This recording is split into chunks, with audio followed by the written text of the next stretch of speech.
নোয়াখালীর সোনাইমুড়ি উপজেলার ওয়াসেকপুরে নতুন গ্যাস কূপে খনন কাজ শুরু হয়েছে। খনন শেষে 4টি কূপ থেকে প্রতিদিন 1 কোটি ঘনফুট গ্যাস উত্তোলনের আশা বাপেক্সের। বেলা 11:30টায় বাপেক্সের খনন বিভাগের মহাব্যবস্থাপক গাজী মোহাম্মদ মাহবুবুল হক কার্যক্রমের আনুষ্ঠানিক উদ্বোধন করেন। প্রাথমিকভাবে কূপটি 3200 মিটার খননের লক্ষ্যমাত্রা নির্ধারণ করা হয়েছে।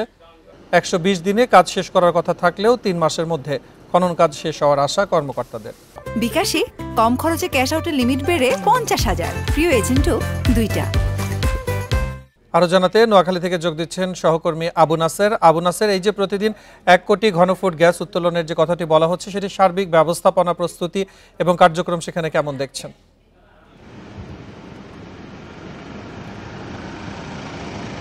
যেমনটি আমাদের সংবাদে বলা হয়েছে, মূলত এই গ্যাস কূপটিকে খননকে সর্বোচ্চ গুরুত্ব সহকারে এখানকার বাপেক্সের ঢাকা থেকে আগত কর্মকর্তারা এবং এখানে যারা নিয়োজিত রয়েছেন অর্থাৎ 200 শতাধিক প্রকৌশলী কর্মকর্তা, কর্মচারী, শ্রমিক এই কাজে নিয়োজিত রয়েছেন। তারা জানিয়েছেন যে সর্বোচ্চ গুরুত্ব সহকারে এই কার্যক্রমকে তারা দেখছেন এবং তারা জাতীয় পর্যায়ে যে গ্যাসের সংকট চলছে সেই সংকটকে মোকাবেলার জন্য অত্যন্ত দ্রুততম সময়ের মধ্যে এবং সর্বোচ্চ আন্তরিকতা, নিষ্ঠার সাথে এই কার্যক্রমকে তারা সম্পন্ন করতে চান এবং তারা ভেঙে বলেছেন যে 120 দিন খনন কাজ এবং পরীক্ষা নিরীক্ষার পরে কি পরিমাণ গ্যাস পাওয়া গেছে সেটি ঘোষণা করার জন্য তারা লক্ষ্যমাত্রা স্থির করল।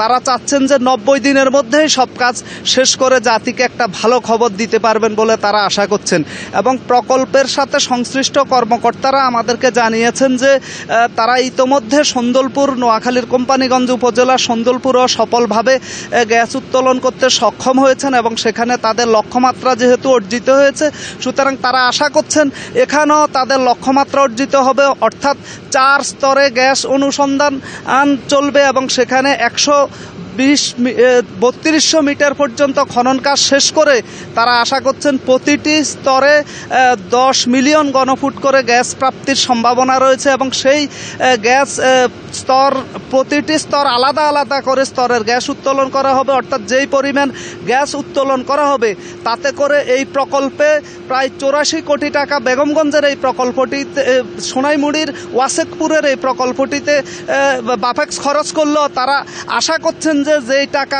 খরচ হবে তার চাইতে কয়েক গুণ বেশি সরকার কোষাগারে জমা হবে এবং রাষ্ট্রের এই টাকা, রাষ্ট্রের ব্যয়ের চাইতে অনেক বেশি আয় হবে এবং এই গ্যাসের মধ্য দিয়ে শিল্পায়নে যেই গ্যাসের সংকট চলছে শিল্প কলকারখানাতে, সেই সংকট মোকাবেলায় বড় ধরনের অবদান রাখবে। আজকে বাপেক্সের ঢাকা থেকে 3 জন মহাব্যবস্থাপক এখানে এসেছেন, তারা এবং বাপেক্সের এখানকার প্রকল্প কর্মকর্তা। এই প্রকল্পের আমরাও সফলতা প্রত্যাশা করছি। আপনাকে ধন্যবাদ জানাচ্ছি আমাদের সাথে যোগ দিয়ে বিস্তারিত জানানোর জন্য।